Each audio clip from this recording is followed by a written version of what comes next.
home. There's a lot of days the kids have to have the internet to do their homework. They tell me, it's just an assumption. It's becoming. It's like electricity, isn't it? It's just everyone should be online, but not everyone is going to be online, I don't think. No, and certainly not unfairly, No. apparently, judging by the show of hands at the meeting. The government's plan to let children enrol in online schools instead of going to regular schools. We don't have to go through all the details. I think people have got a good grasp of it. One effect of this down the track, you might think, is that communities could end up with no schools as well as no banks. Awful. Exactly.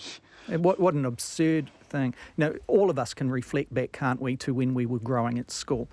Do we remember all of the lessons, or do we remember the playground kind of experiences, the social things, our friends developing, and also the point of view of some with extreme behaviour, how kids of the age, their peers at that particular age, had a huge role in correcting that or marshalling for better behaviours. Now, I just despair at the idea that the government is looking to exploit the opportunities of online learning into the private world. I do believe that it should be pulled back, be inclusive, and actually recognise the huge investments where schools stood up to the plate relating to IT and online learning in the 2000s and continue on with that. What an awful kind of situation we're looking at if we do go. I can imagine waking up to kids saying, I don't want to go to school today, I just want to go to online school. But that's not going to teach them anything about life, is it? Because we can't wake up and say, I don't want to go to work today, I'll just go to online work. We won't be winning those medals at the Olympics if we have a country full of people sitting on their chuff. Hekia Parata says it won't mean an end to schools. She's not suggesting that. Should it be that a period, if it is going to go through, a period of communal learning then is required first? Because other 5-year-olds, as you say, learn to socialise. Socialisation and learning to play and forming friendships and, How's it going to square with both parents working? Because that's been another thoroughly modern trend, if you look at the long picture of history, and often mum and dad simply aren't in the house, are they? Yeah, well, I think what you're identifying there, Jim, is a shift in responsibility, almost getting to a situation revisited, and I think David Longy pointed it out all those years ago, once he was out of government, of course, but said that this appears to be a government that doesn't want to govern. And it seems like their whole mandate is shifting things so that opportunity can be found to actually square a buck out of it at the cost, perhaps, of a huge social experiment that could go wrong. I do pick up what you're saying. Hikia Parata says that it's a part of a menu. Yeah. Well, one would hope that then the balance, that it doesn't go out of balance relating to private investment in this, and the exploitation factor of profit actually drives up. It's a bit hard to find a lot of information about how it works overseas, although Hekia says it does work. One of these providers in San Diego says it offers a flexibility that the traditional structured classroom environment cannot offer. Do we have, to an extent anyway, to move on from that structure, which obviously ideologically is considered too rigid? People aren't just doing this for money, they obviously believe in the concept. But I think by degrees this country has been embracing its opportunities so that it is plugged into, for example, you get an IT-equipped school and it is a sister school to one that is remote over in Tokyo or something like that. We've been able to advance online learning and the opportunities and being able to really get ahead in all of those areas. But the importance being in the cultural environment, one's social environment, that there is a lot more learning and that is going to carry you through your life than just how you're going to navigate through the complexities of IT and technologies. It's on the way, though, isn't it? A version of this is on the way. And I suppose parents who homeschool won't think the sky's falling in. But it'll be interesting to see how it rolls out and the pitfalls that But one of the biggest challenges of homeschooling is the social, isn't it? Yeah. So that people, when they're 18, transition into communities. Indeed. Selwyn Manning's been on the panel today. Thank you, Selwyn. And David King, thank you. And thank you for the interesting description of life without Wi-Fi. Thank you, A lot of us will think about that. Thanks, David. Thanks, everybody. John Campbell on the way now with Checkpoint. See you tomorrow.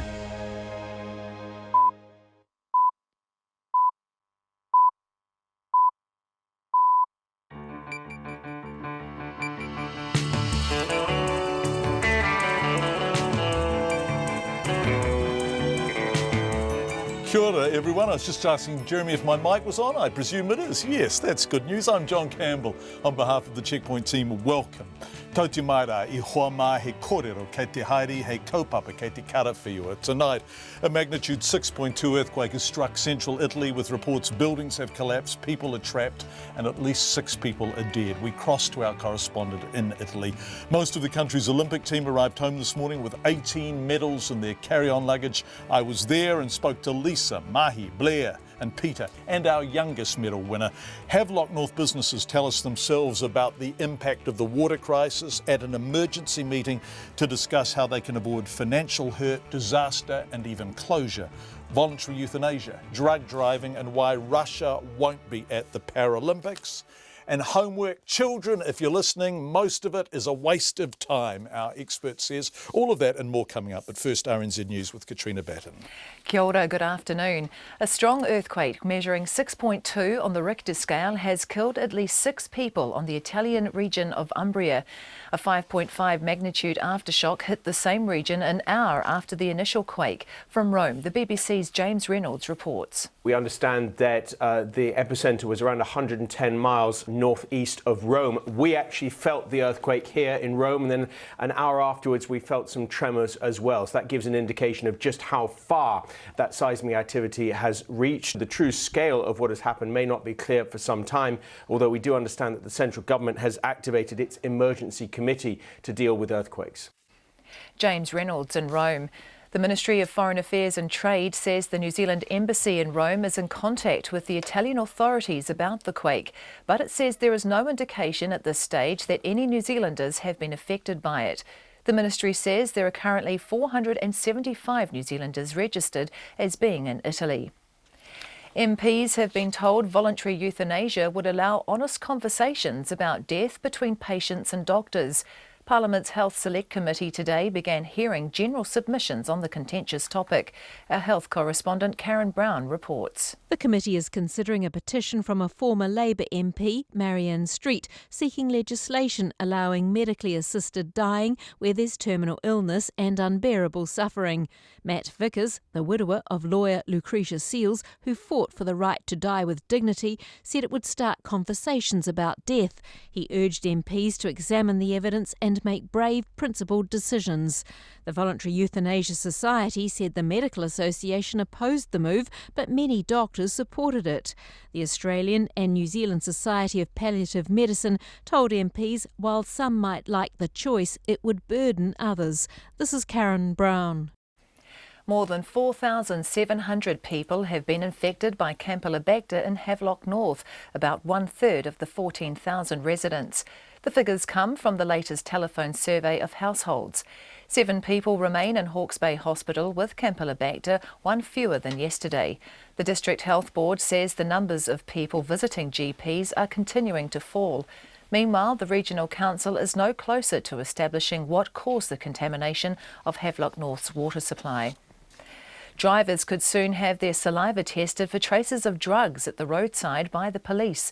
The Associate Transport Minister is taking a proposal to Cabinet that could see drivers have to give officers saliva samples to be screened for illegal drugs. Craig Foss says there have been big improvements in drug testing methods in recent years.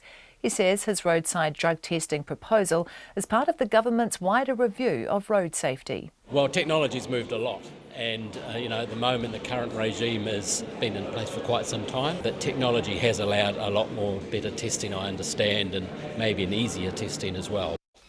Craig Foss, drivers could have to wait for up to 10 minutes at the roadside while the results from their saliva samples are processed.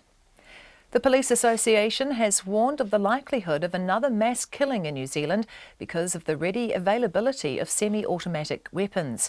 Parliament's Law and Order Select Committee is holding an inquiry into how and from where criminals were getting their hands on firearms.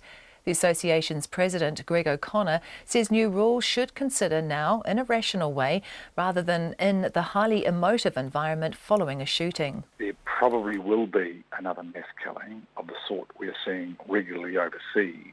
However, we are best to do our review of our Firearms Act and our firearms regime now without the emotion and the political demands that will inevitably follow such a shooting. Greg O'Connor says the police would also support an amnesty where people are encouraged to hand in illegal firearms in return for money. In sport, the gold medal winning sailor Blair Tuke says he's incredibly humbled by the reaction to his performance at the Rio Olympics. Tuke and 170 of New Zealand's Olympic athletes returned home this morning to a hero's welcome at Auckland Airport and the Cloud. He says being a part of sporting history is a dream come true. The Olympics is something that just captures the whole country, and you look at the people I remember watching Sarah Ulmer's race and sort of getting tingles with the commentary and stuff, and then now to sort of know that I'm in the position where I'm hopefully inspiring young kids is it's just humbling, and it's I'm just trying to enjoy it and make sure they enjoy the morning, and it's really cool. The sailor Blair Tuke, who won Olympic gold in the 49er class with teammate Peter Burling. Meanwhile, the New Zealand basketballer Stephen Adams says he was emotional watching his sister Valerie win silver in the shot put. Adams is in the country running a series of basketball camps for children in Auckland, Tauranga and Wellington. The thing is, I thought I worked hard. Just seeing her work is like a whole nother level. The most disciplined person in the world and just the hardest worker, bro. And then her recovering from the surgeries, being able to compete and still be able to get a silver medal. Got a little bit emotional on that, man. That's awesome. Everyone says disappointing about the gold, but it wasn't about the gold. Stephen Adams. The Australian Rugby Union has given its backing to under-fire coach Michael Cheika despite the side's 42-8 thrashing by the All Blacks. The union's chief executive Bill Pulver says Cheika's job is safe through to the 2019 World Cup. That's the news. Tonight on Night, Sonia Sly continues her series on Fashion Week, Auckland style. There's a window on the world of the forgotten refugees of Colombia. Simon Morris continues his search for the perfect movie. Or maybe just a good one. While this week's cultural ambassador Adrian Kinnaird celebrates Terry Teo, the country's most successful comic book since Foot Rot Flats. On Nights with me, Brian Crump, after the news at 7 on RNZ National. Met service weather through to midnight tomorrow in the north and west from Northland to Wellington, including Bay of Plenty in the central high country. Rain spreading east, heavy at times from Auckland northwards. Rain easing from Taranaki and Taihape to Wellington tomorrow morning. Gisborne, Hawke's Bay and Wairarapa, cloudy, scattered rain developing later. Nelson, Buller, Westland and Fiordland, occasional rain clearing from the north tomorrow morning and afternoon. Rain returning from Karamea northwards late tomorrow. Marlborough, Canterbury, Otago apart from Clutha. Cloudy, scattered rain developing with snow above 700 metres. Clearing tomorrow morning and becoming mostly fine. Southland and Clutha, high cloud, scattered rain developing this evening, clearing tomorrow morning. And the Chatham Islands, cloudy, showers clearing this evening. It's just gone 5:08. Thanks, Katrina. We do begin tonight in Italy, where a magnitude 6.2 earthquake has struck the centre of the country. Unconfirmed reports have the death toll at 6. And almost certain to rise. The Umbria province is a celebrated tourist area, of course, heavily visited by international visitors at summertime, which it is. The region is also an escape for the city dwellers of nearby Rome, which is less than 2 hours' drive away. The worst hit towns were believed to be Amatrice, Posta and Acquata del Tronto, from where local resident Sabrina Spiamola described the scene. I know that for sure. We had 2 people died in the location called Arquata del Tronto. That is the municipality. So we have so many houses damaged, destroyed, and people is on the street. Jesus. We heard all the time the aftershocks. We had the first one. It was the biggest. 6 magnitude and 2, and it was so long. It was something like L'Aquila in 29. It was very, very bad, incredible. I never heard something like that. The many buildings crashed down. We are very near to Amatrice, and the Amatrice municipality, it isn't anymore. The little villages are, stopped because they come to work. Sabrina says all she can do now is wait for rescuers to arrive. It was very, very bad. So I went out without clothes. I was, escaping, running with my husband and my daughters, and I came to Camartina, a little village, because I had my husband's mother here. She's on holiday in this place. We have so many tourists, everywhere, because we live the high season at the moment. I'm waiting for the police and everyone help. In this village called Camartina, there is a little square, and everyone is here. A short time ago, I spoke to Josephine McKenna, who is our correspondent. She's in Rome. She says the 6.2 magnitude quake struck at around 3:30 in the morning local time. That's 1:30 this afternoon New Zealand time. The quake was felt from Naples as far north as Rimini on the Adriatic coast, and we're still trying to find out the extent of the damage. Some towns close to the epicentre, which is around 170 kilometres north of Rome, are reporting major damage, people trapped inside buildings. And one mayor, Sergio Perozzi, from the town of Amatrice, a small town in the centre of Italy, said half the town no longer exists. Of course, we all know these towns, and many of the buildings in them are very, very old. That's right. The area that it struck is in the mountains. It's close to a national park. It's quite an historic area. As you said, there are many medieval towns through that area. And the aftershock, for example, hit towns such as Norcia and Perugia. So they're very popular tourist towns. Absolutely. So it's difficult to know at this point how many historic towns have been struck. We've already had a civil protection emergency meeting this morning, and there are reports that there's so much damage to some of the roads leading into Amatrice, one of the worst hit towns, that it's difficult to get the emergency services into that area. Josephine, this area has been earthquake prone before, hasn't it? Were there major quakes here in 2009, is that right?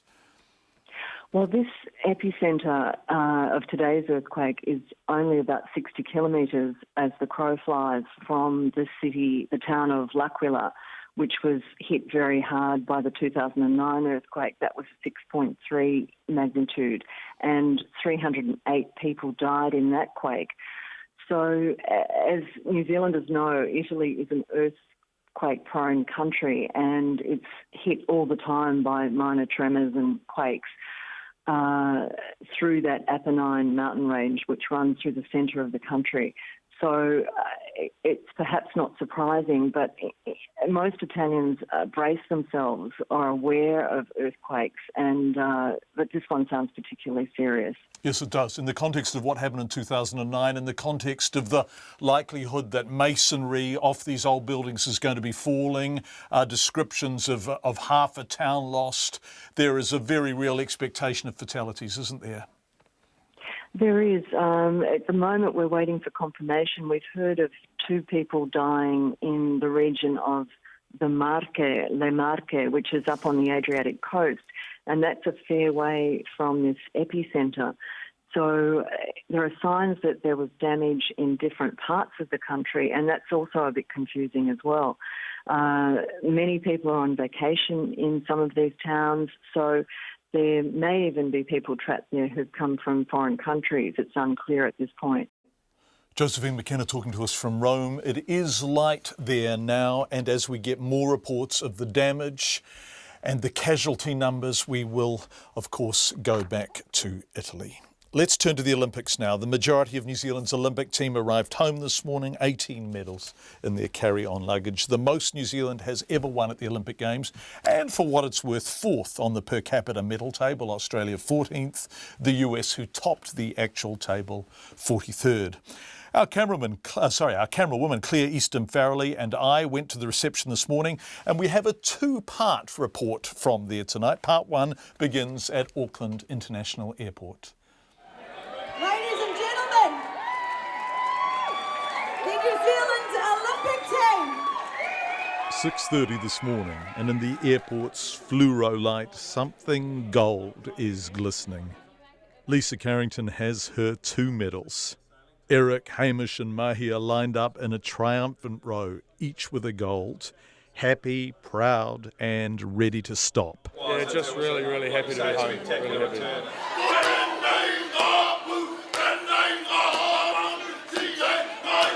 Home is where the haka is. This is Portia Woodman's brother leading this. The 7-star, a veteran at only 25, World Women's Player of the Year in 2015, and now Olympic silver medalist. It's awesome to have a reception like this, and then to have my brother and my cousin do a haka for me and my girls. It's overwhelming. 2 hours later, they were in downtown Auckland, where hundreds were there to welcome them, many of them school children. Some of the medalists not much older than school children. You are officially New Zealand's youngest Olympian, aren't you? Yes, I am.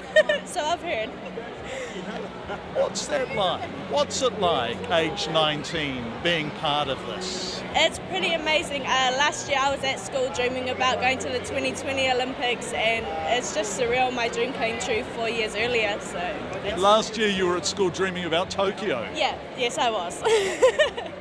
And you made Rio. And so it's just amazing, and I still can't get over it, but it's, For girls who dream of being sevens players like Terina Te Tamaki, it was a morning for children to simply see their heroes. Peter Burling, flag bearer, gold medalist, sailor. I can always remember watching the Olympics and thinking how cool it is, and probably didn't even know at that stage that I'd end up being a sailor or anything like that, but it's a pretty special moment to even compete at the Olympics for your country, but to bring back the gold medal is something that we've definitely dreamed of for a long time, and to have it all come together like it did, and it's just so perfect, and we're just absolutely blown away. And his friend and sailing partner Blair Tuke. I don't even need to ask you a question. The smile tells the story, bro. It's amazing. It's so much hard work to get this around the neck, and then to bring it back and be able to share it with the country is a super, super proud moment. So it's just trying to soak it all up. It takes a lot of hard work, and sometimes there's some sort of dark times when you're just pushing. You just know you've got to keep going hard, but when you realise that when you stand on the podium, you hear the national anthem, and then coming back home, it's amazing feeling. So just really proud is probably the most word. Humble. Blair Tuke. Before him, Peter Burling. Earlier in that little report, Terina Te Tamaki, who was New Zealand's youngest Olympic medalist. She was in the women's sevens team and got the silver. After 6, we will hear more from our Olympians, the reception, as they sat there and signed autographs for hundreds of children. We will talk to some of the children who were so excited to be there, and Lisa Carrington and Mahi Drysdale more after 6. And it is a lovely report. It's 18 minutes past 5. Havelock North business owners held an emergency meeting this afternoon to discuss how they can avoid financial hurt, disaster and even closure as a result of the water contamination crisis. Where earthquakes and storms, for example, would have some measure of insurance coverage, typically a gastric bug caused by contaminated water, making 4,000 people sick, is not something that insurers are responding to at a business level. Business owners Checkpoint spoke to this afternoon say they were sick, their staff were sick, their customers were sick or staying away, and they need to know now whether council or government will offer some kind of financial relief. Our reporter on the ground is Alex Ashton, and he asked the business owners to describe their situation. My name is Emma Dawson. My husband and I own Cherry Grove Childcare Centre, which is a childcare centre in Havelock North, where we have 80 children enrolled each day. I also own a law firm in Hastings called DK Legal. Both our businesses, both the law firm and the childcare centre, have been affected by the water problems here in Havelock North. I've obviously been off work, my law firm, for 10 days with sick children, and a husband ended up in hospital. My name is Joni Williams, and I have 2 businesses with my husband in Havelock North. Origin Earth is a dairy processor, processing white milk into market milk and a range of cheeses and yoghurt. We also have a cafe and tasting shop called Chalk and Cheese. The impact on our business, absolutely significant across both sides of our business. We limped through, my name's Paul Graney, I'm the village butcher. We've been dealing with this water issue now for going on 12-14 days. It's impacted our business greatly. We've had to not only throw out literally thousands of dollars worth of products that we made, and then found out the water was contaminated. So water goes into like sausages, silver sides, hams, things like that. And we were of the understanding that the water supply was secure. And as soon as we found out that it wasn't, we had to do the right thing for our business and for our customers, and that was to bin that product. Okay, so Damon Harvey, I'm a Director of Attention Marketing PR. And the impact really has been on staff. So we've had 3 staff down, including myself. We built our business around small goods, sausages, and we cannot make them until we get the all clear that the water is safe to use. Our machinery runs on water pressure. It's quite an old machine, but it's, up until now it's been very reliable. So we're turning away 30, 40 customers a day, not having the products they need. And, that's $1,000 a day. Childcare centre, we've had a number of staff away, sick either themselves or with their children, and our roll dropped to between 20 and 30 children most days of last week. I'm annoyed, frustrated. The boys turn up to work going, am I getting paid tonight? Wages going through. I've got to reassure them that it's okay, we're going to make it work. And there's just no answer, we get told that our water's going to be chlorinated for the next 3 months. We can't put chlorinated water into a sausage. It's going to taste like a swimming pool. 3 of us have been down sick over the last week, and also family members. I was down for 2 days, a staff member for 3 days, and another director of the business down for 3 days. And then we've also had to look after our children who have been off school for a week. I am installing a close to $6,000 water purification equipment this afternoon, because it's either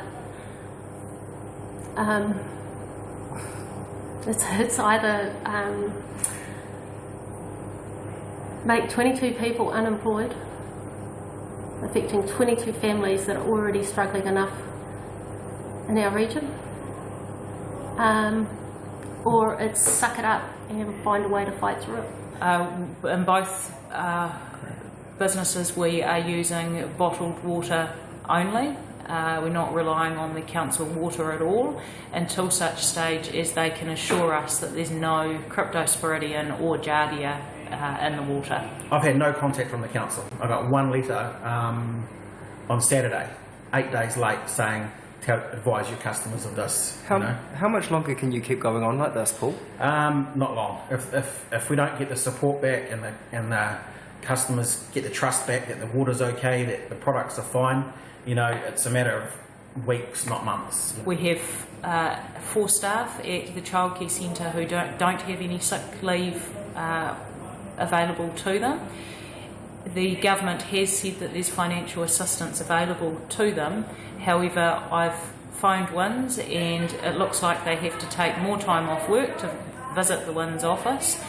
They need to, it's likely that they're only going to receive a loan that needs to be repaid. These people aren't in the financial situation to be able to repay a loan. All we're asking is to survive. All we're asking is to actually make ends meet and not come out the other end with an unmanageable debt loading. What would help from them? All we need is clean water that we don't have to boil. We don't have a huge bank balance to fall back on. We do this to feed our families, to give other people jobs, and it's just not going to go on forever. And if it's 3 months, then we would have to say we would at least lose a job. I employ 2 full-time guys, and I wouldn't be able to keep them on with the return revenue. I'm worried about making payroll. I suspended my rent this week and basically my landlord notified me I had 2 days to get it up to date, or I'd be put into default. The wages still come out, the tax, everything just keeps coming out, the rent. We just got our rates notice of all things, you know. So essentially, if you want to really sum it up in a nutshell, we halved our income and doubled our expenses.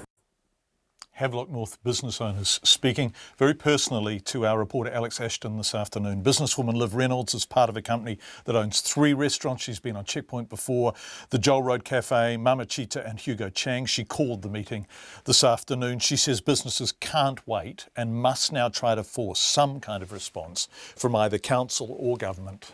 I mean, it's heartbreaking stuff. These are people that we have grown up with, that we work with. These are the people that we live with together in very close proximities in this community. So to see firsthand family, friends, employees, fellow business owners being so horrifically affected, it's you know, you take it to heart. It's really hard to see. It's really hard to witness. So what are you going to do collectively? What next? I think we're frustrated at waiting. I think this inquiry could potentially take months. We're probably going to be on the tail end of that in terms of some consideration of compensation. So it's not so much that we're sick of waiting. We can't wait. Some businesses literally cannot wait any longer. One more week of this and they're out of business. It's as simple as that. So we've had to take matter into our own hands. We've had to be more proactive. So we are getting all the business owners together, or those that we can that aren't still at home with sick ones, to come up with some suggestions of what we think is fair, what is reachable, and we will go to council or government, whatever we think is necessary, to try and get some answers on whether or not we can get what we're asking for, suggestions of what we think is fair for in terms of compensation and the like. And Liv, when are you hoping to get those suggestions and go to either local or central government? The aim, John, is for me to try and get the word out today, this afternoon, and try and rally up what we can in terms of business owners that have been, not just have been affected, but have a presence within Havelock North, and hopefully meet with them tomorrow. So I'm just trying to get the word out through our social media channels and email addresses and whatnot. So we will aim to get together tomorrow. I'd like to come out of that meeting with specific suggestions that we will then be able to release via a letter directly to council or the government, and hopefully through some media channels such as yourselves to let people know what it is that we are requesting. Liv, have you heard from Craig Foss? Has anyone there today heard from Craig Foss, who is not only the small business minister but the local MP? I can't talk on behalf of others. I haven't specifically, no. I did get a phone call from a newspaper just before I came into this meeting saying, what do you think about what's been released from WINZ in terms of what they're offering? None of us know what that is. There's such limited direct information that people are calling us with saying, hey, this is an update, this is what we're offering you guys. So I haven't heard from Craig, I haven't heard from WINZ, I haven't heard from the Hastings District Council. We have to be proactive in our own right to get information of where we're at, to be honest. Liv Reynolds, who organised that meeting this afternoon. The Minister for Small Business, Craig Foss, who is also the MP in the Tukituki electorate, says Havelock North is starting to bounce back and that any further assistance needed is the responsibility of the Hastings District Council. Well, look, I've been there. I was walking around in businesses yesterday, and yes, some are, but town is starting to come right. It really is. We turned a big corner in the last few days, albeit there's been a few hiccups, mostly in the communications out there. But things are really turning a corner. So yes, businesses will now be starting to kind of work out exactly what this does mean to them as they talk to their accountants, etc. And we'll see what comes about. There's also an MSD package we announced for individuals who need assistance. So as far as where our responsibilities are in central government, we're doing what we can.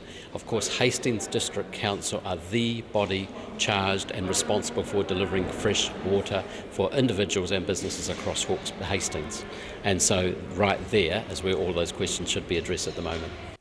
Craig Foss, 13 days into the water crisis, the bores are still testing positive for E. coli, with authorities having no idea where it's coming from. Today we heard from a source near those bores. The source didn't want to appear on camera or be identified, but told our reporter there, Alex Ashton, to go to the bore sites where 2 weeks into the water crisis, between 500 and 600 livestock are grazing nearby. Now, ruminants have been identified as the likely source of the contamination. Whilst the council claims the Tukituki River is not the source of the contaminated water, our source and scientists we have spoken to say it's most likely to be runoff washed down by very heavy rain a fortnight ago. With feedlots and more intensive farming on land a little to the south of Havelock North, between there and Waipawa, our source is sure it will be fecal material washed down by the rain at the beginning of the month. Here's Alex Ashton back at those bores. Hi John, so we're here on Brookvale Road. Here is one of the two bores that's being investigated. That's my car there, and there's another bore beyond that. So, as you can see across the road there's some sheep, and I'm just going to see how far. So my foot is touching the bore at the moment, and we've got 1, 2, 3, 4, 5, 6, 7, 8, 9, 10, 11, 12, 13, 14, 15, 16, 17, 18, 19, 20, 21, 22 steps, and then on this side of the road you've got a whole heap of sheep. I wouldn't even try and count them. Just beyond that, up the corner, you probably can't see it to the left, is Temata mushrooms, and on this side of the road is another bore, and that one was closed in 2013, and that one's still closed. This morning on that bore you can see just up there, and that one there, were both being investigated by council officers, but they drove off when I turned up. John, a source told me to come here this morning. They didn't want to go on camera, but they had concerns that the sheep on this side of the road were right opposite the bores which are being investigated for the most recent contamination. They thought maybe that given these are being actively investigated, it might have made sense just to separate the sheep a little bit, and as you can see it's just a short distance from one to the other. Checkpoint asked the Hastings District Council for comment. We asked two questions. Has the council put cameras down to check the integrity of the bores? In other words, are there split weld seams allowing water to enter from sources other than the bottom of the bore where it rises up from typically? And is it concerned about the proximity of large numbers of livestock to the bore heads given the runoff that has not been ruled out as a cause of contamination? We asked those questions 7 hours ago. And at 5:01 we got an email from the council telling us they were too busy to answer our questions today, but they would come back to us tomorrow morning. We've also still not had any confirmation around the consenting process for feedlots. Remember, we raised that with the Hawke's Bay District Council, Regional Council, the other night. Do you have to consent feedlots? Is there specified criteria for runoff and the stuff that feedlots gather? Still no clarification around that. Right, the time on Checkpoint is 5:32.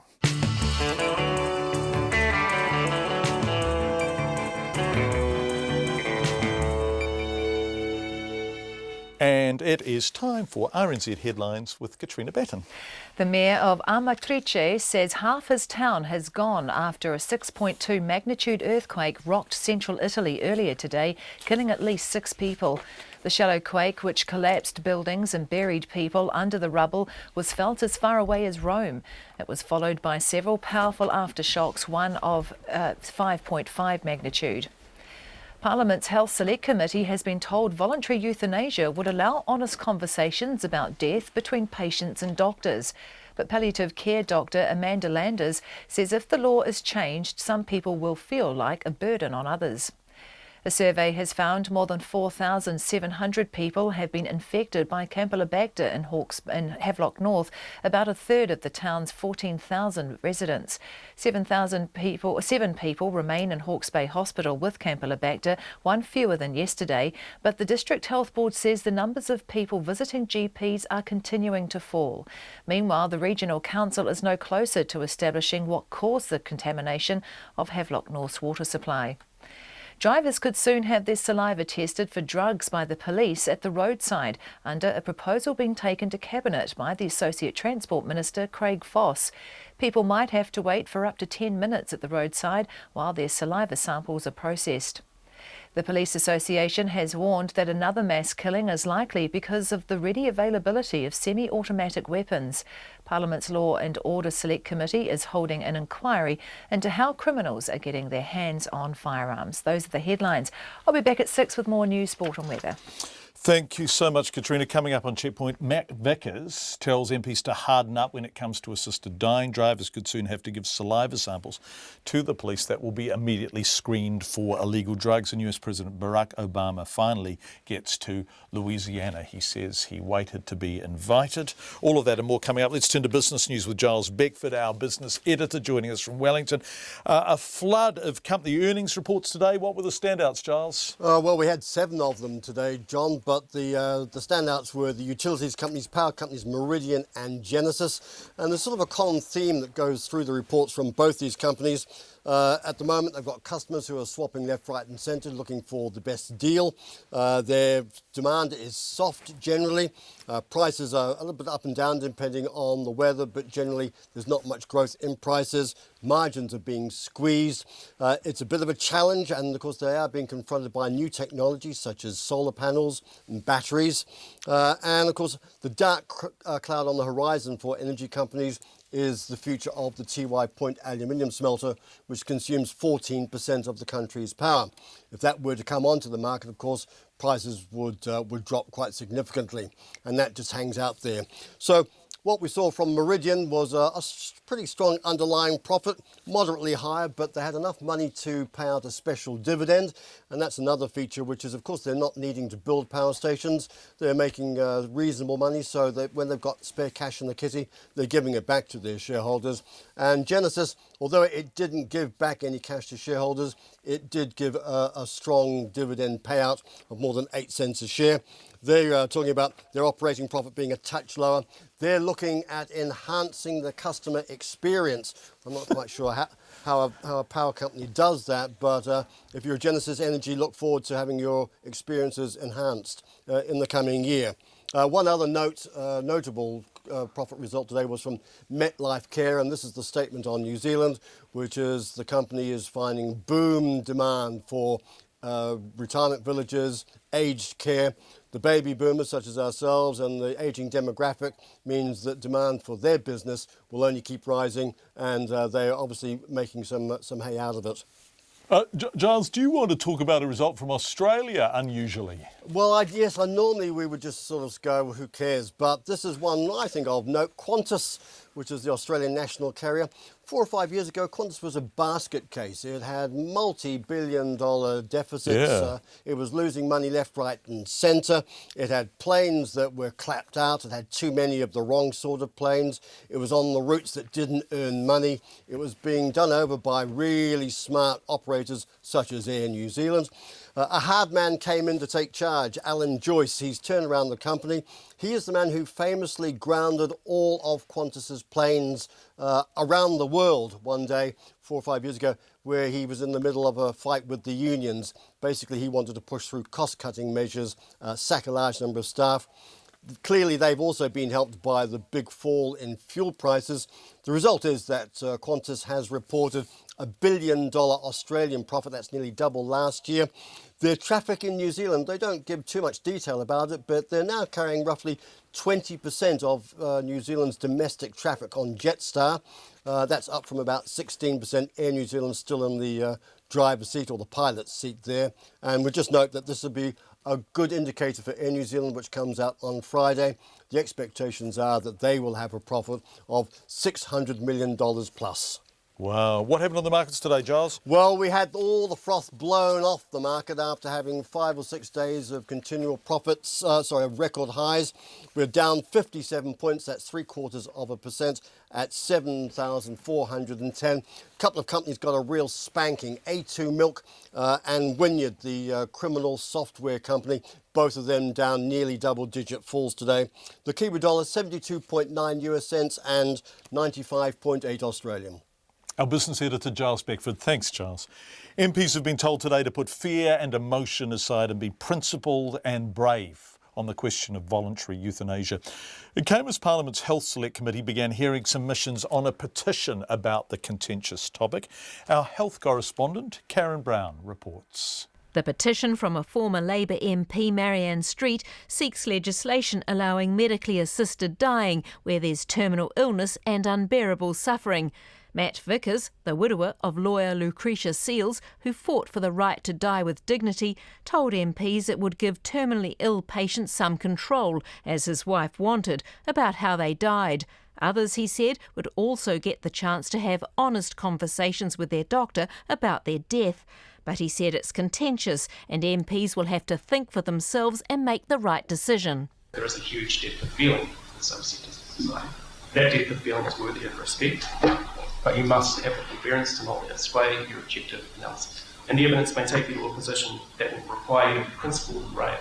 Mr Vickers said he believes fears have been fuelled, but it's unfounded. I think the risks are mainly insubstantial, based in fear.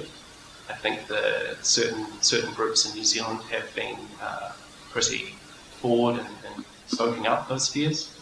You can see that in some of the submissions, but I think those fears are unfounded. The immediate past president of the Voluntary Euthanasia Society, Jack Havel, said there's no evidence assisted dying boosts suicide. There's absolutely no evidence to support this. In fact, there's considered suggestive evidence to suggest that suicide would decrease. The retired intensive care specialist also criticised the Medical Association. The NZMA, who opposes legalisation, represents less than 45% of doctors in New Zealand and has not even surveyed their members for an opinion. Another society member, Carol Sweeney, said those who are unwell and suffering need choices and advanced care directives don't quite cut it. Choices are limited: to refuse treatment or to refuse nutrition, perhaps. Either of these methods can lead more harm and suffering before death comes, perhaps weeks later. But Amanda Landers of the Australian and New Zealand Society of Palliative Medicine said palliative care, involving listening, understanding and providing pain relief and whatever else is needed, is a better option. What stuffed toy do you want on your bed? You can have as many choices as you like around that, and we work with you to make that possible. It's completely different to drawing up phenobarbital and injecting it into someone to stop their heart beating. That led to this question from the Greens health spokesman Kevin Haig. I haven't read in your submission or heard from you today any argument as to why the choice to end one's life and to have assistance in doing so should be denied. Dr. Landers responded people often don't know the choices they have. Almost everybody changes their mind, in my experience. But the person who doesn't shouldn't have that option. No, they shouldn't. The committee's received 21,435 written submissions and more than 1,800 people have asked to speak to it. For Checkpoint, Karen Brown. Drivers could soon have to give saliva samples to the police that will be immediately screened for illegal drugs. The Associate Transport Minister is taking a proposal to Cabinet to introduce roadside saliva drug testing for drivers. Political reporter Benedict Collins has more. Until now, the government has refused to introduce roadside saliva testing for drivers because the tests are not accurate enough. But the Associate Transport Minister, Craig Foss, says testing methods have come a long way. Well, technology's moved a lot, and at the moment the current regime has been in place for quite some time. That technology has allowed a lot more better testing, I understand, and maybe an easier testing as well. Mr Foss won't say whether his proposal is for random roadside testing of drivers, like is done in some states in Australia, or something more targeted. It's far, far too early to go down to any kind of detail like that, other than, yes, I have been looking at it for quite a while. What do you like about the improvement in testing that has been made that's making you revisit this? Well, first and foremost, it's about road safety and harm on our roads. There's too many people die on our roads, and sadly, drink, fleeing from police, not being restrained, distractions and or drugs or a feature of or a mix of the whole lot are about 2/3 of our road toll. The police currently use roadside impairment tests if they believe drivers have used drugs, where drivers perform a series of coordination tests, and if they fail, their blood is tested. They seem to be highly effective. Blood test results in 2011 showed 94% of drivers who failed the roadside police impairment tests had drugs in their system. Labour's transport spokesperson Sue Moroney doesn't understand why the government would want to change what is a successful formula. Well, I think that the impairment test does seem to be very accurate and seems to be a way of directly targeting the issue. So if police officers have a concern that someone is under the influence of drugs and should not be driving, then they have been quite successful in being able to determine that. The Executive Director of the Drug Foundation, Ross Bell, says drugged driving is a serious problem that needs to be addressed. But he says roadside saliva testing will still miss many drugged drivers. It doesn't test for all of the impairing drugs that are out there. It'll test for cannabis, meth and ecstasy, but it'll miss one of the most impairing drugs, which are a lot of the prescription medicines that are out there. And Mr. Bell doesn't believe the saliva tests are accurate enough. And there are still big problems with the tests producing false positives and false negatives. He says the government could put energy into trying to educate drivers about the dangers of driving on many prescription medications. From Parliament for Checkpoint, Benedict Collins. Reaction has been swift inside Russia following the announcement the country will not be permitted to compete at the upcoming Paralympics in Rio after losing an appeal against a ban imposed for state-sponsored doping. The Court of Arbitration for Sport upheld the International Paralympic Committee's ban on all Russian competitors, full stop. The IPC made the decision after the earlier McLaren report detailed a Russian state-sponsored doping program. The BBC's Steve Rosenberg reports on reaction to the news from inside Russia. Many Russians truly believe that the Western world has got it in for Russia, that NATO troops are waiting to pounce, that the US State Department is plotting another Russian revolution, and that the doping scandal in Russian sport is part of this alleged plan by Russia's enemies to isolate and punish Russia and its patriotic, independent-minded president. And so, when the Court of Arbitration for Sport rejected Russia's appeal against the ban on all Russian Paralympians, the initial reaction here was to seek scapegoats abroad. В Лондоне, насколько известно, мы оказались вторыми в общекомандном зачете. On state television, the news anchor asks a Russian Paralympic swimming champion, "Do you think they've done this to us? Because our team is so successful. After all, we came second in the medal table at the London 2012 Paralympics." I think that's part of it, Oksana Savchenko says. We're one of the leaders. We normally get so many medals. Then another Paralympic champion, Roman Petushkov, comes on the line. It's a humiliation. It's inhuman. A stab in the back, he says. He's followed by a Russian MP who calls the court decision a crazy act of vandalism. Russia's sports minister dismisses it as political. But what I didn't hear in Russian television's coverage was introspection. I didn't hear anyone suggest that Russia itself may be to blame for the problems it's experiencing. And yet, the recent McLaren report for WADA, the World Anti-Doping Agency, found evidence of widespread state-sponsored doping in Russian sport, including Paralympic sports. It found that the Russian state had secretly replaced positive doping samples for some of its athletes with clean urine, cheating just to win medals.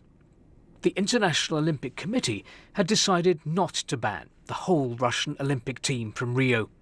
But the International Paralympic Committee took a different approach. And Russia believes that's unfair. Anna Anselyovich is acting general director of RUSADA, Russia's anti-doping agency.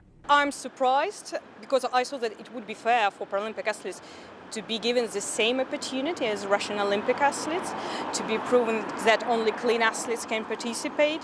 They all undergo a lot of tests from international federations, from WADA, so we thought it could be enough to prove that they're clean. So, in Rio, there will be no Russian Paralympic team. But the Russian flag could make an appearance. The Belarusian Paralympic team said that, out of solidarity, it would fly Russia's flag, as well as its own.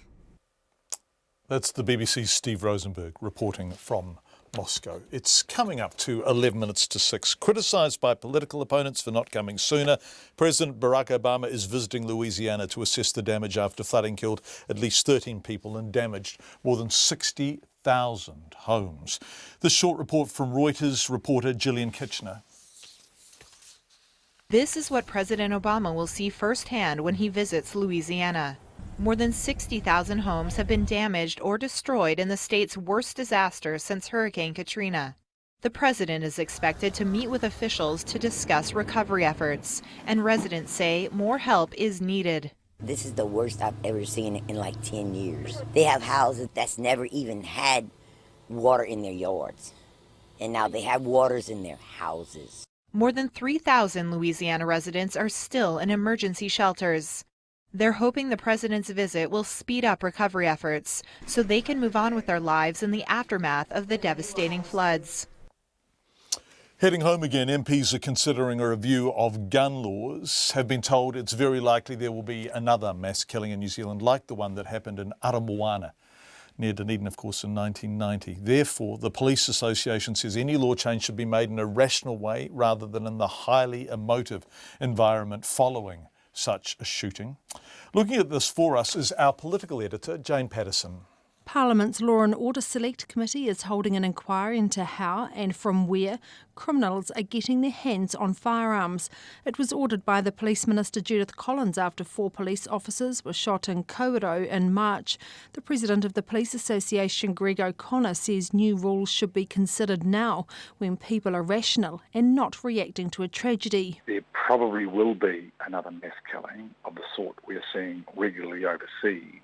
However, we are best to do our review of our Firearms Act and our firearms regime now without the emotion and the political demands that will inevitably follow such a shooting. He says semi-automatic weapons are too readily available. Far too many people in New Zealand, criminals and others who should never have access to firearms, are getting access to firearms relatively easily. We need to find out why, and we need to stop it. The Minister Judith Collins acknowledges a mass shooting is always a possibility. You can't prevent people from lawfully having firearms and who should be able to have them. So I think it's always got to be a balance, but I would never rule out the fact that that sort of thing can happen.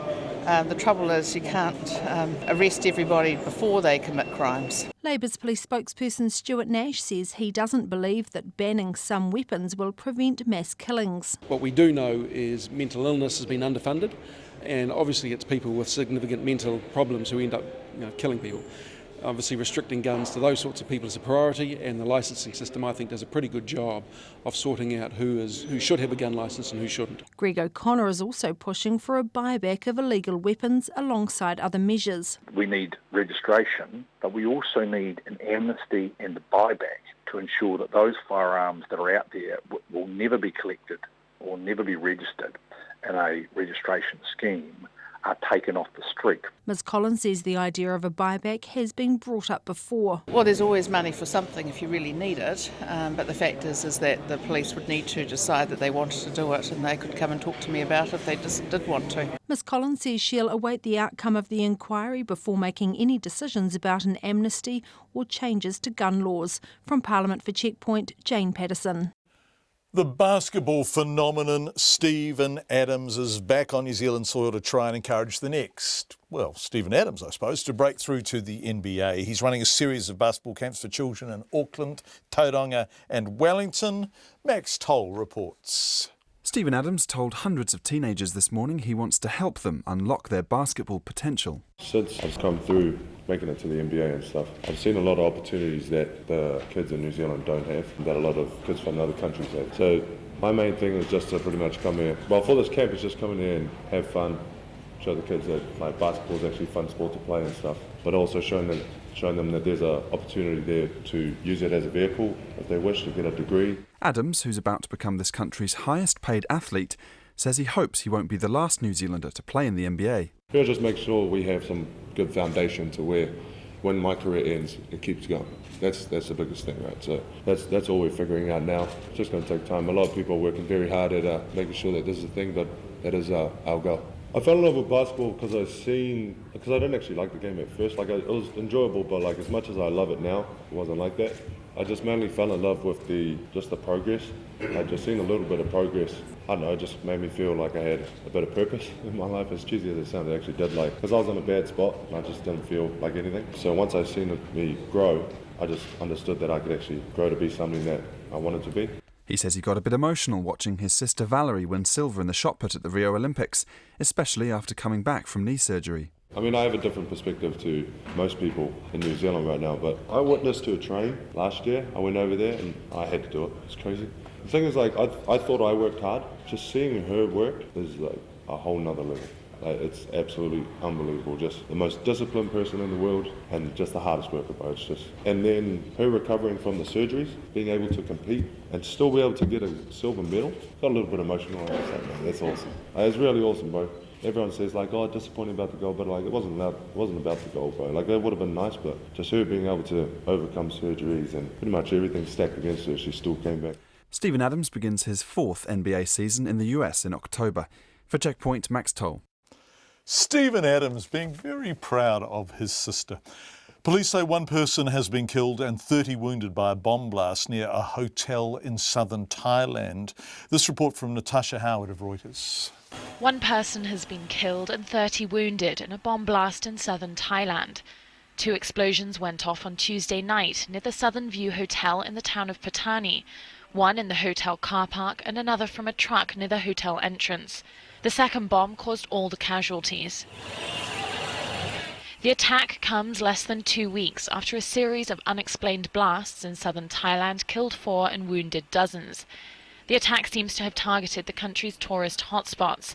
No group has claimed responsibility. Since 2004, the government has been battling insurgent groups in 3 southern provinces that border Malaysia. A referendum last month revealed a sharp difference in opinion between those provinces and the rest of the country. They rejected a new military-backed constitution, while the rest of the country supported it. Home again. It's a weekday evening, and sometime about now, parents throughout the country are beginning to ask, as if in a chorus, have you done your homework? Well, children, if you're listening, just reply, no, I haven't, mum, dad or guardian, because frankly, it doesn't correlate with student success. The great homework debate has reared its head again after a primary school teacher's new policy on homework went viral on Facebook. The teacher, Mrs. Brandy Young, says in a note to parents, research has been unable to prove that homework improves student performance. I'm just mumbling in case my children are listening. Rather, I ask that you spend your evenings doing things that are proven to correlate with student success. Well, New Zealander John Hattie, a world-renowned educationalist who's now a professor at the University of Melbourne, says Mrs. Brandy Young is on the right track. Projects in particular, he says, which often involve children who don't know what's required of them, writing about something they don't really understand, are the biggest waste of time. But what else does he know? Well, the evidence shows that in primary schools, the effect is very low to zero, but it does increase in high schools. But it's really important, John, to talk about the nature of the homework that works. We certainly know that any homework that is an opportunity to rehearse, practice something done at school is quite successful. We know that projects are the biggest failures that we know of in homework. We know time doesn't matter, so whether your son's doing 15 minutes or 50 minutes, doesn't matter, so make it short. And we also know that if teachers don't assess it and the kids learn very quickly, it's not important.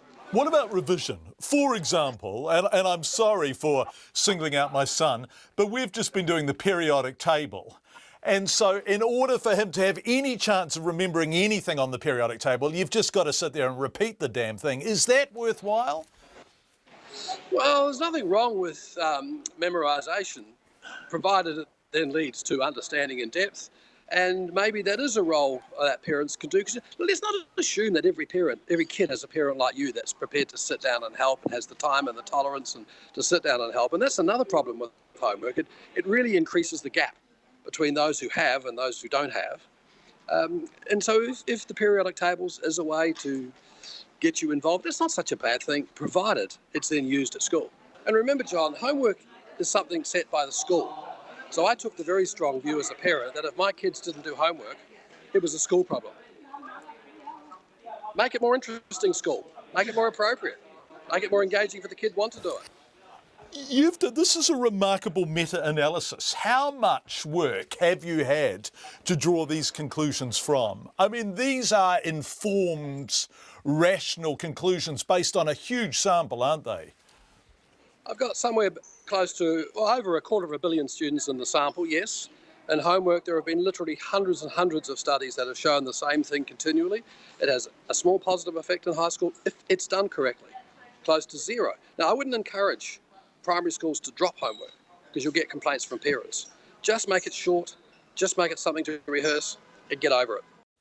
John Hattie, throwing down the gauntlet on behalf of children everywhere. Interesting gender divisions in my household. Our daughter never has to be asked, our son repeatedly. I don't know whether that's a typical kind of scenario or whether Katrina Batten's nodding. Yeah.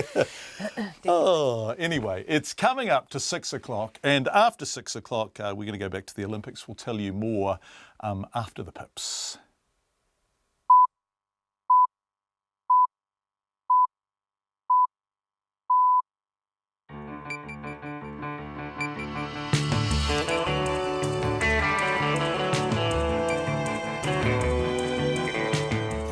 Just gone 6 on RNZ National. You are with Checkpoint. Thank you for being with us, however you have joined us, whether it's on the radio, live screening on Freeview Channel 50 or live streaming on the RNZ website. In the next 30 minutes or so, at least 6 people have been killed after a strong earthquake has rocked central Italy. Some very historic towns have suffered major damage. Our Olympians return home after our most successful games ever. We were there to talk to them, Lisa Mahi and more. 13 days into Havelock's water crisis, the Boers are still testing positive for E. coli. More than 250 people took to the streets of Dunedin to protest proposed humanities cuts at Otago University, and little Takaha and his missing red ball. He wants it back. But first, Katrina Batten with RNZ News. Ngā mihi nui, good evening. People are trapped under rubble and buildings have been destroyed following a magnitude 6.2 earthquake in central Italy. At least 10 people are dead, including a family of 4. The shallow quake struck 76 kilometres southeast of Perugia in the Umbria region, sending panicked residents fleeing into the streets. The mayor of Amatrice told Rai State Television that 3/4 of the town is gone. There are voices under the rubble and a bridge might collapse. The tremor, which occurred at 3:30 in the morning local time, woke people up as far away as Rome. One affected town was Arcata del Tronto, from where one resident, Sabrina Spermola, described what it was like. We have so many houses destroyed. It was very, very bad. Incredible. I've never heard something like that. Many buildings crashed down. You know, we are very near to Amatrice, and Amatrice municipality, it isn't anymore. Sabrina Spermola. Many aftershocks have followed, the strongest 5.5. The Voluntary Euthanasia Society says people should be able to opt to die if other alternatives aren't acceptable. The Society was among submitters to Parliament today on a petition seeking legislation allowing medically assisted dying where there's terminal illness and unbearable suffering. A member of the Society, Carol Sweeney, said the goal should be to listen to people and allow them a choice for assistance to die if all other alternatives were not acceptable. At the moment, people who have unbearable suffering and want a shortened dying process are left either to hope that a compassionate person nearby who will help them, no matter what risk, or they need to suicide alone. Carol Sweeney of the Voluntary Euthanasia Society. Public meetings on the water contamination in Havelock North will be held next week in the town as the number of people known to be infected by gastric illness rose to 4,700 today. About 1/3 of the 14,000 residents of the Hawke's Bay town have fallen sick from the Campylobacter infection.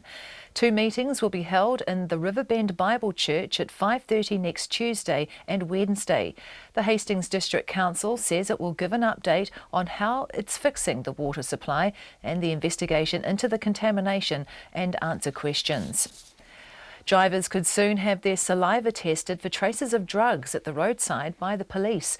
The Associate Transport Minister is taking a proposal to Cabinet that could see drivers have to give officers saliva samples to be screened for illegal drugs. Craig Foss says there have to be big improvements in drug testing methods, or there has been big improvements in drug testing methods in recent years.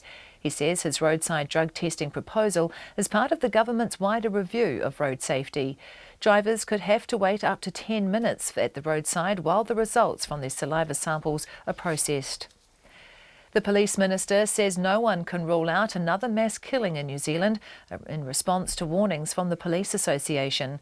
The association's president, Greg O'Connor, told MPs holding an inquiry into illegal firearms the law should be reviewed now, not in the emotional aftermath of a shooting.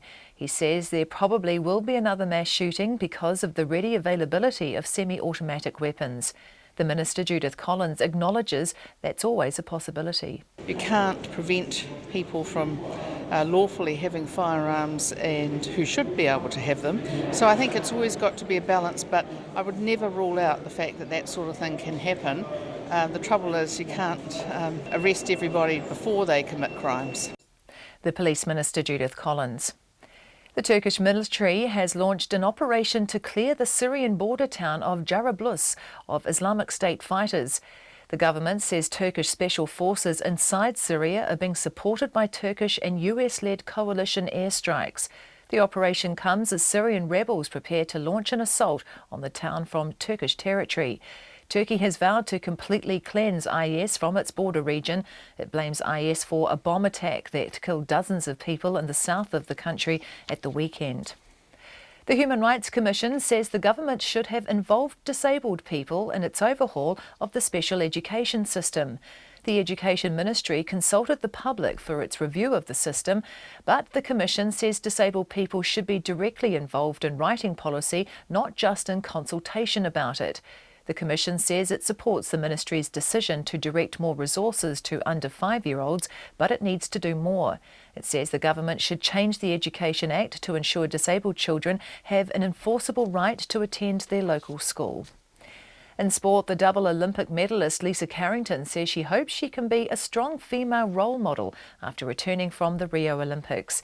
Carrington defended her K1 200-metre Olympic title in Rio and then won bronze in the 500-metre event a couple of days later to become the first New Zealand woman to win 2 medals at a single Games.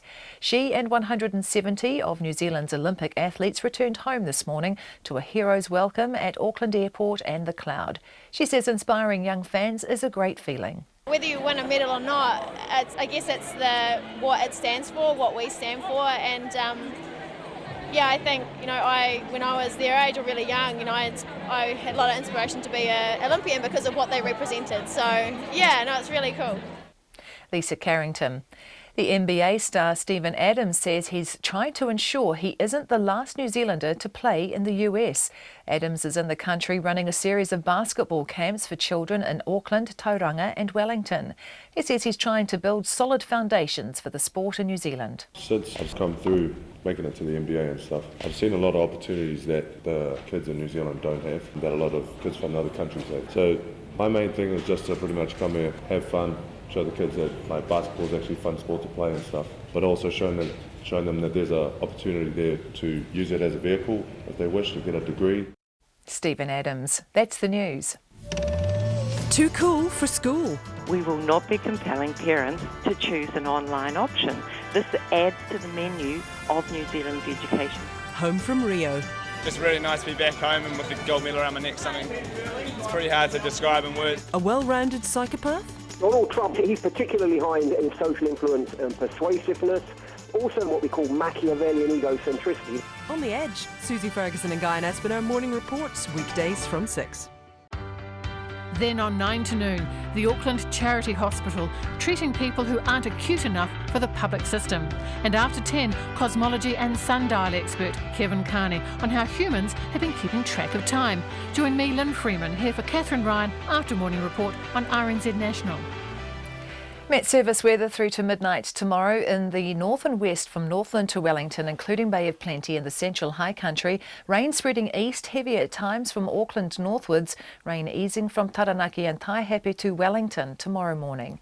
For Gisborne, Hawke's Bay and Wairarapa, cloudy, scattered rain developing later. Nelson, Buller, Westland and Fiordland, occasional rain, clearing from the north tomorrow morning and afternoon. Rain returning from Karamea northwards late tomorrow. For Marlborough, Canterbury, Otago, apart from Clutha, cloudy, scattered rain developing with snow above 700 metres, clearing tomorrow morning and becoming mostly fine. For Southland and Clutha, high cloud, scattered rain developing this evening, clearing tomorrow morning. And the Chatham Islands, cloudy, showers clearing this evening. It's bang on 6:09. Thank you very much indeed, Katrina. Let's go back to Italy, where at least 6 people have been killed. The death toll, there is no official death toll at the moment, and estimates range between 5 and 10 after a strong quake rocked central Italy, toppling buildings and trapping people under the rubble. Some very old buildings, of course. The magnitude 6.2 earthquake struck near the Umbrian city of Norcia, a popular tourist site, just before 3:30 in the morning local time. 17 reported aftershocks struck in the 3 hours afterwards, with the strongest measuring 5.5. In the small town of Amatrice, the mayor told state television half the town has simply collapsed. New Zealander Joanna Gillespie is in Italy, and she spoke to CNN around 130 kilometres from the epicentre of the quake. It was 3:36. We were woken up by a loud, rolling, rocking motion. So we woke the children up pretty quickly, and we stood in the doorway. Then once it had settled down, we got everybody dressed, got our shoes on and went downstairs. At that point we decided we could stay inside. We didn't have any damage in our house, so we slept on the couches in the living room near the door. And then we woke up again about an hour later with a big aftershock. We again assessed the situation. We were, like I said, our house is pretty modern, so we were okay. So we're still inside. There haven't been any other shocks, but we've been watching the news, and it's really terrible what happened. We're in Lazio, so we're 130 kilometres from the epicentre. So we can't actually see any damage from where we are, although friends have said that they've had things falling off shelves and things in their houses around us. We did feel it very strongly, even though it was quite a way away. So unfortunately, obviously you're seeing images come out of the towns when you have towns that were built in the medieval times. They haven't been reinforced. They haven't had earthquake proofing done on them, and the result is devastating. American businessman Michael Gilroy is in the town of Montepulciano, about 60k from the epicentre. He was asleep when the earthquake hit. I spoke to him a short time ago. We're on the second floor of a 3-story building that was built in the 1500s, literally, and we woke up to the bed feeling like it was on rollers, and immediately ran out and saw there's a big chandelier and everything was swaying, and so when I ran downstairs with some of the other people in the building, got outside as quick as possible. And so you knew immediately it was an earthquake, even though I suspect you're not accustomed to them, right? No, initially I had come out and it was my first thought, but I wasn't sure until I saw the chandelier, which was, just swaying across the room, and then we knew for sure. And did you see damage around you? Because there is a lot of very old masonry where you are, did you see things falling? So we haven't moved from the building. We were literally right out front of the building that we came out of, and haven't left the area. So there's, as far as I can tell from my angle, it doesn't look like there's any damage to this building, but it's unclear about the rest of the area. Michael, what's happening around you? Is there electricity? Are lights on? Can you hear sirens? What's the scene as far as you can see? There's people that have been coming in and out. We went back into our building for a brief second, and the ceilings didn't sound well. They were just kind of creaking, and so everybody came back out. Otherwise, some cars have gone by, but I haven't seen any police yet. So it's actually decently calm where I am right now. Have there been aftershocks? Yes, definitely. A handful that have come through. Quite strong aftershocks reports suggest. That was Michael Gilroy. We've just, if you're watching, apologies if you're listening, but if you're watching, It's daylight there now. We just have the first footage in from Reuters, although this is nighttime footage of people standing around outside. It was a 6.4 magnitude quake. It struck central Italy. It's the Umbria province. The nearest major town is Perugia, which is, of course, the capital of the province, a university town and a very big tourist area, particularly this time of year. A lot of internal tourism, people coming from Rome into the countryside. The footage shows a lot of masonry, medieval buildings in this town, and they appear just to have collapsed. Certainly the fronts of lots of them have fallen into the street. Reports of people buried under the rubble in this town. It happened at 3:30 in the morning, so people were asleep. The pictures we show simply, the pictures we're showing now simply show homes that have basically disappeared. Has simply become rubble in some of the small streets of this town. This footage just in from Reuters a short time ago, the first footage we have received of the earthquake. We're now looking at a car completely crushed underneath rubble. Back to New Zealand, and let's return to the Olympics now and the welcome home for the New Zealand team. Earlier in the program, we were at the airport as the team came in, and then at the opening of the reception for them in the Cloud in downtown Auckland. We spoke to Peter Burling, Blair Tuke, flag bearers and gold medal winners, and to our youngest medal winner, Terina Te Tamaki, a 19-year-old silver medalist with the women's sevens team. This is part 2 of that report. Now, with Claire Easton Farrelly on camera, we return to the reception and to the long and very happy queues waiting at the autograph tables. They came and they signed autographs, hundreds of autographs. It's pretty exciting, isn't it? Yeah. And do you know who they all are? I know who Lisa Carrington and Mahi Drysdale are. They're bang in the middle of this table, aren't they? Yeah. Both of them won gold medals. That's pretty cool, isn't it? Yeah. Would you like to be a gold medalist when you grow up? Yeah. Good luck. I hope you are one. Thank you. So, Ethan silver, Mahi gold, Lisa gold, Sam silver, and they are doing the most wonderful business here. And if you look beyond me, the story in a way is all of these kids who are so utterly inspired by them. And Claire, just on the left, look at the eyes on those children. Look at their wonder and their excitement and their sense of possibility. And that is what this occasion is about. What's your name? Jordan. Nice to meet you. What's your name? Angelina. And Angelina and Jordan, do you have a favourite? Who's your favourite? Valerie Adams. Valerie. She's cool, isn't she, Valerie? Lisa Carrington. Yeah, she's just along here signing. And who's your favourite? Lisa Carrington. Lisa Carrington. Yeah, definitely. Whose autograph did you get? We got mostly everyone's. How cool was that? It's cool. Who's the one that's most special to you, do you think? Probably Lisa Carrington. Yeah, Lisa Carrington. And why is that? Why does everyone love Lisa so much? She's just a big inspiration to many of us. Yeah. What's your name? Alize. And what inspires you about Lisa? To be honest, everything she does and where she came from to all the way up here. Best in the world. Yeah, just so inspiring. Lisa, yeah. Hello, welcome home. Hi, how are you going? Well, I'm good, but I'm really spoken to a lot of kids this morning who are excited about seeing you. And I've been watching you signing autographs with that magnificent smile, and I wonder if you know how much you mean to these children. It's pretty special, isn't it? Yeah, well, it's amazing that you can, I guess in a way, you don't really know how you're going to inspire people or kids, so to kind of get an inkling of that is pretty cool. It's pretty humbling. Yeah. It's a powerful message, isn't it? That actually they can do it. They look at you and they understand they can do it if they try hard enough, if they work hard enough, if they believe strongly enough.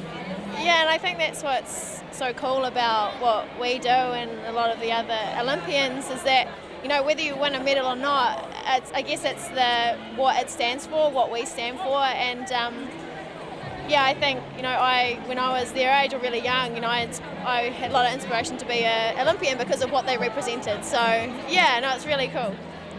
Welcome home and congratulations. Cool, thank you very much. Beautiful autograph signing this week. Thank you.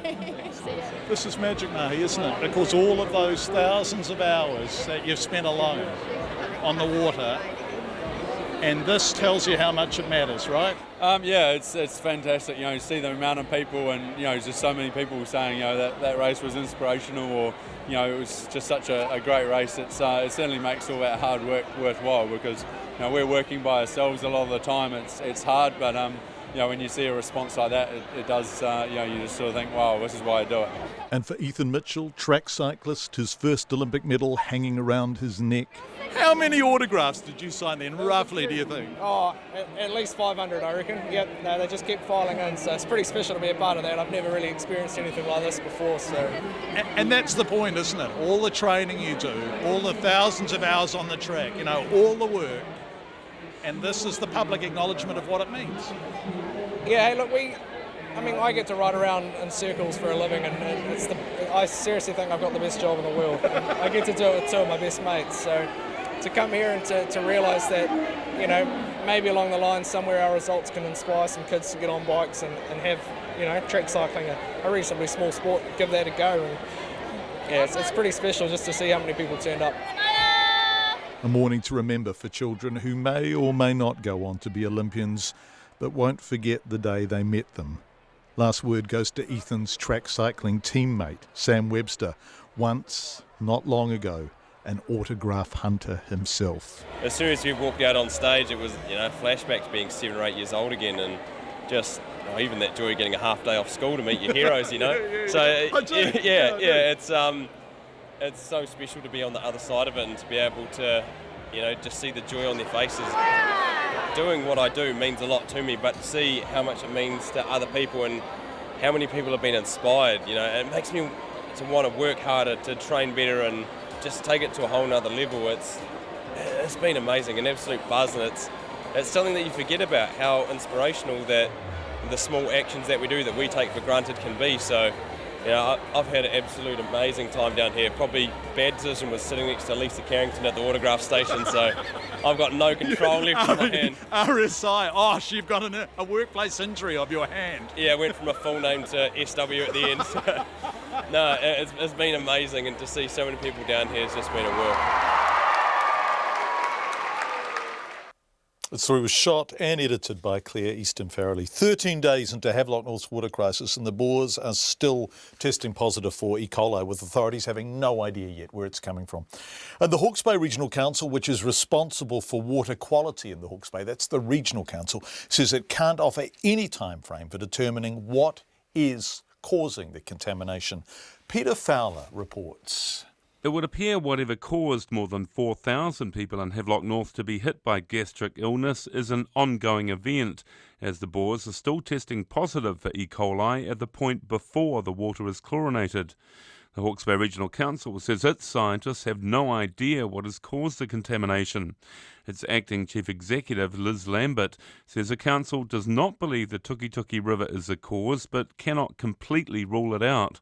And Ms Lambert says speculation about the cause is not helpful. At the start we said we're ruling nothing out until we can get to a point where we can rule something definitively in. So we're slowly working through that process of what we can rule out. That's the only way that we're going to be able to help Hastings District and the Health Board get to the bottom of this. The Regional Council's Resource Management Group Manager, Ian Maxwell, says it's not clear when the mystery of the contamination will be solved. I can't offer you an absolute definitive we will know by this date at this time. All I can tell you is that we are sharing information with the right authorities as we learn it, and if there is something significantly obvious that needs immediate action, the appropriate body, I'm sure, will be taking the right action at the right time when we learn about it. Hawke's Bay Regional Councillor Rick Barker says the contamination of Havelock North's water supply is a loss of innocence for the Hawke's Bay region. We have always believed that our water was the best in the world. I used to come home, open the tap, drink it, never think anything other than I was having the best it could be. Go elsewhere, and the water always tasted foul. I didn't like it. We've never been threatened by our water before, and this has given Hawke's Bay a savage blow. It'll take a long time for us to recover from this if we ever do. Rick Barker says humans caused the contamination of the water one way or another, and it has to be fixed. Homoana School, which closed yesterday due to unusual water tests, says more results show the water is not infected with E. coli and complies with New Zealand drinking water standards. For Checkpoint in Hawke's Bay, Peter Fowler. From Hawke's Bay to Dunedin, where 250 Otago University staff and students protested today against staff cuts proposed for its arts departments. The university's Humanities Division says it's likely to cut up to 20 academic jobs from 5 departments in response to a large drop in student numbers. The protest was led by the Tertiary Education Union under the slogan, Love Humanities. Our Otago reporter Ian Telfer spoke to me from the protest. John, it's raining here and it's pretty cold, but that's not kept 200 to 300 protesters behind me away from Otago University today. They're here, and you can hear them, I think, to protest against cuts in the Division of Humanities, and that's the arts departments, 5 departments at the university's targeted for cuts of about 15 to 20 staff over the next year. Now, those departments are departments like English and history and music. And people here are saying that's completely unfair, that the university is making a big mistake, and that the humanities can't actually bear these kind of cuts, that they'll affect students, they'll affect the university as a whole, and ultimately the whole society.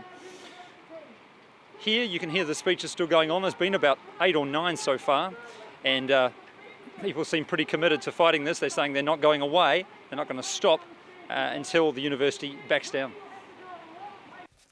That's Ian Telfer from outside the protest in Dunedin this morning. We are going to go to Whanganui now. Te Kahu Hall, 6 years old, is on the lookout for his missing red ball. We think this is important. He needs our help. It was taken by a woman driving a silver car 10 days ago from a main road in Whanganui outside his house where he was playing. The red ball was new. It was only 3 days old. And Te Kahu bought it with his tooth fairy money. But it's now gone. Being a lad of common sense, Te Kahu has made a poster and filed a police report. His mum, Kapitorini Hall, joins us now to explain. Kapitorini, it's nice to have you on the program. How are you? Kia ora, I'm good. Kia ora. So Te Kahu was just minding his own business, playing with his red ball, which he'd bought with the tooth fairy money. Mm-hmm. And what happened? So we were playing outside for about 40 minutes, and I had to pop inside to check on Te Kahu's younger brother. And then I heard a little startled scream from outside, so I went out and I said, "What happened?" And he was very teary-eyed, and he said, "They've taken my ball, it's gone." And I said, "What ball?" My brand new soccer ball. The lady drove past, came back, jumped out of her car and put it in her car and drove off, and he was standing on the side of the road watching this all happen. What a miserable ratbag. Yeah. So Te Kahu was there, right? Yep. So could she have just thought it was a ball that someone had left behind? Yeah, she could have. There's a school not far from our house, so she could have thought that it was just left behind. Okay, I retract the miserable ratbag description. So it is possible that she's made a basic human mistake and thought someone's left the ball there. Potentially, actually, one of her own kids, I guess, if they had a similar ball. Yes, definitely. Okay, but in the meantime, Te Kahu has taken it upon himself to stage a kind of rescue and recovery operation. What's he been doing? Yeah, so he was busy making posters the same day that it was taken. So he asked us if we could post it up on our Facebook page, which we did. And then he asked his dad, "Oh, can you take me down to the police station and we can hang it up there?" Because lots of people go through there. And so his papa's wakaaro, so thoughts behind that were, educating the children too, taking them to the police and showing them that they do a lot of good mahi in our community, so helping people and things like that. And for people who are listening at home, not watching us, we actually have Te Kahu's poster up on the screen. It says "Red Ball Lost," and then I think there's a drawing really of the ball, isn't there, with Te Kahu written on it? Yes. It's a magnificent poster, and I think anyone who saw it would not only know what the ball looked like, but would be determined to get it back. And it was very distinctive. He's quite into mouldy artwork and kore patterns and things like that. So he had designed a white soccer ball with a red vivid, and so it's very distinctive. Oh, right, so it's absolutely Takahu's ball. Is Takahu there? Yes, he is. How does he feel about talking to me? Can he go on the radio? Oh, I'm sure he'd love to. Here he is. Thank you, Kapi Torina. It's nice to talk to you. Yeah, you too. Thanks so much. Thank you. Hello. Hi, Takahu. How are you? Good. Oh, good. It's lovely to talk to you. I'm very sorry about your ball. That was a very good poster that you did, though. But no one's given you your ball back. Oh. And so, describe the car. What colour was the car? It was silver grey. It was silver or grey. And was it a wagon or just an ordinary car, four-door car? It was a wagon car. A wagon car, okay. And the lady got out, and what did the lady look like? She had, like, silver hair, and it was light or dark. Silver hair, and it was light or dark? Yeah. Okay, and what was it like going into the police station? What did they say? Are they going to help you find your ball? Yeah, they did. And then I was talking about what happened, and then she said she'll be looking out for the person too. Okay. And then Oh, we've got a lovely photo of you with the police officer who's looking after you. And did they give you another ball, Takahu? Yep. Oh, that's pretty kind of them. Well, it's lovely to talk to you, Takahu. Good luck finding your ball. Yeah. Thank you.